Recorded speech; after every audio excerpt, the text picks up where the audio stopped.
kamu bagaimana hewan bertahan di tempat super terang dan panas? Ayo kita ungkap rahasia mereka. Pertama, sang raja gurun, unta. Punuknya bukan berisi air, loh, tapi cadangan lemak untuk energi.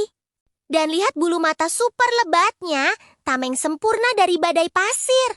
Selanjutnya, siaga setiap saat meerkat. Lingkaran hitam di matanya bukan cuma gaya, tapi berfungsi seperti kacamata alami untuk mengurangi silau. Lalu, si imut rubah fenik. Telinga besarnya bukan hanya untuk mendengar, tapi juga pendingin alami yang membuang panas tubuh. Ada juga ular sitwa yang bergerak menyamping seperti menari untuk mengurangi sentuhan dengan pasir panas. Terakhir, antelop adax yang ajaib.